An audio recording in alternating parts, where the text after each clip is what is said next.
And we found very cute gold ring here. Very nice.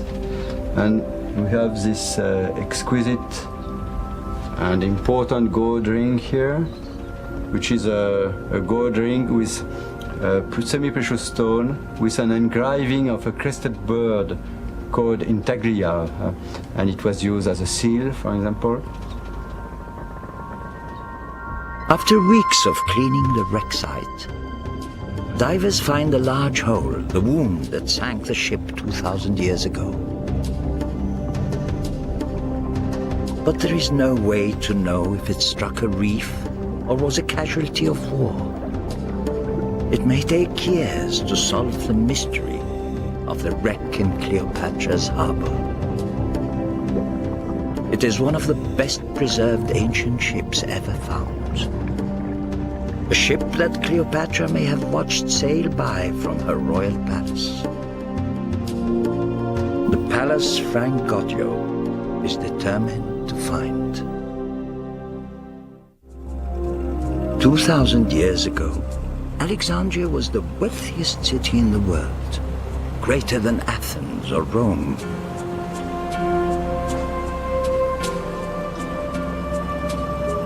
Today, a humble fishing fleet has replaced Cleopatra's imperial navy.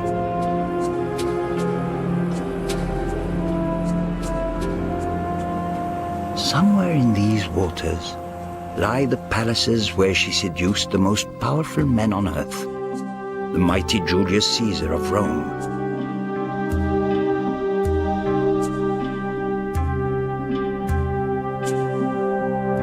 and the ambitious Mark Antony.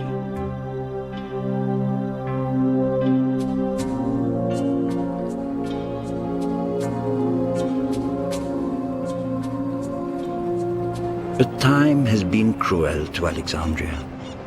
4 centuries after Cleopatra's death, earthquakes and a huge tidal wave toppled the palaces on the harbor front.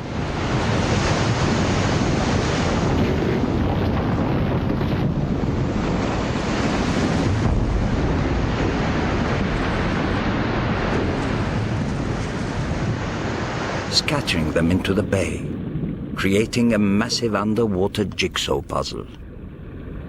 If anything remains of Cleopatra's palace, it would be found somewhere in the vast, featureless bay.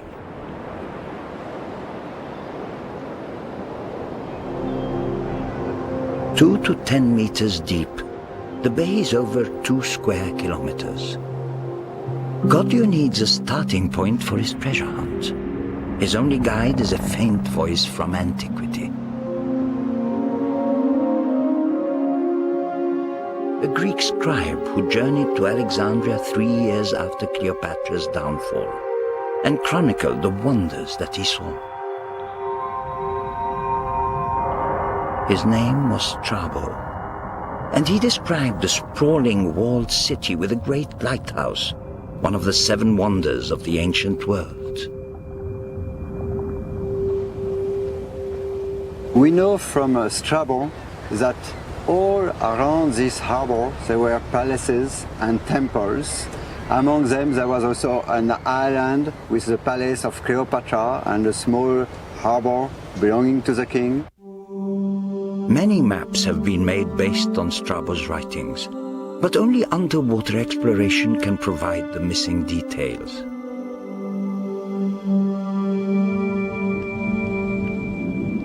Visibility is a problem. Divers can rarely see more than 2 meters through the murky waters, and the slightest storm churns up centuries of silt.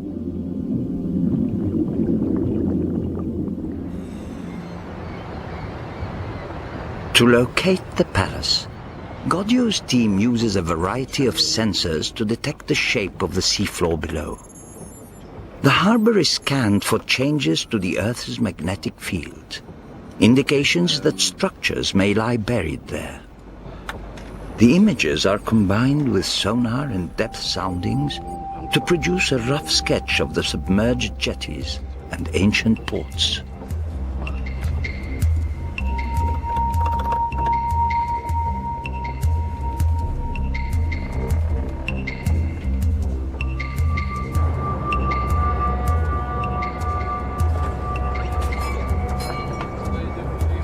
Godio has assembled a multinational team of divers and archaeologists. Godio's team has 8 weeks to find the palace before the torrid Egyptian summer turns the water into an impenetrable soup. At first, the divers have a hard time getting their bearings. Centuries of calcium deposits cover rocks and relics alike, and nearly a meter of solid crust.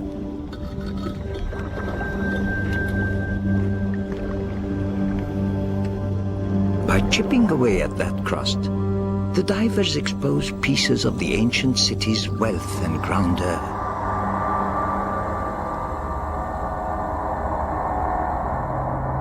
A statue of the Greek god Hermes.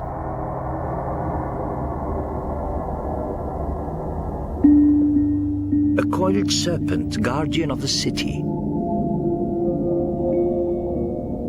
A sacred bird of Egypt. The head of a Roman empress.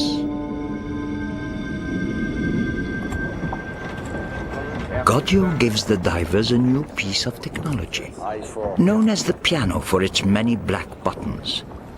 It helps divers establish their position by receiving signals from a global positioning satellite. But the satellite's data are only accurate within 15 meters. Godio needs much greater precision. So he finds a modern solution in a medieval fortress. A transmitter is mounted in the turrets. Its signals will be used to improve the calibration of the piano underwater.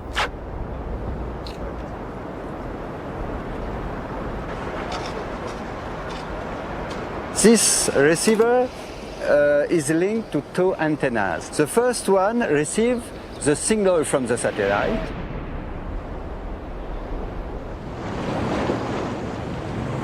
And the second one receives the signal from our base, which is on the tower. The computer will link the 2 signals. Godio's system is 30 times more accurate than before. This is the first time the GPS system has been used in underwater archaeology, and it allows Godio and his team to establish the longitude and latitude of each location, accurate to within 1.5 meters. The results of the GPS survey are astounding. Frank Godio is able to draw an accurate map of a vanished metropolis.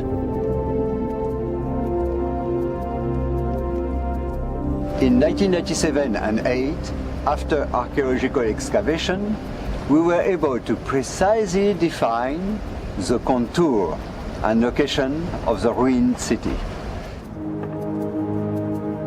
Godio's team uses red buoys to make an outline of the sunken discoveries. Following Strabo's clues, Godio is now finally able to bring a lost world into view.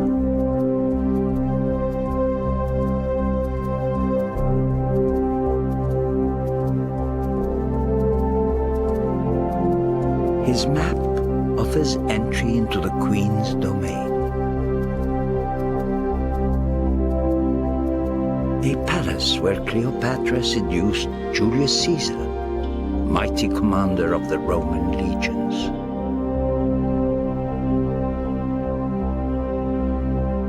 The waterfront where her companion, Mark Antony, built a private sanctuary just months before he took his own life.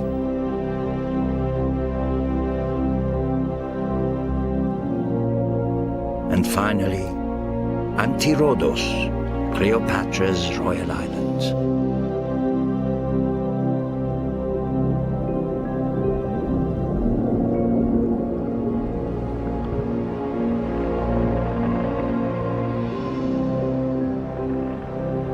I never thought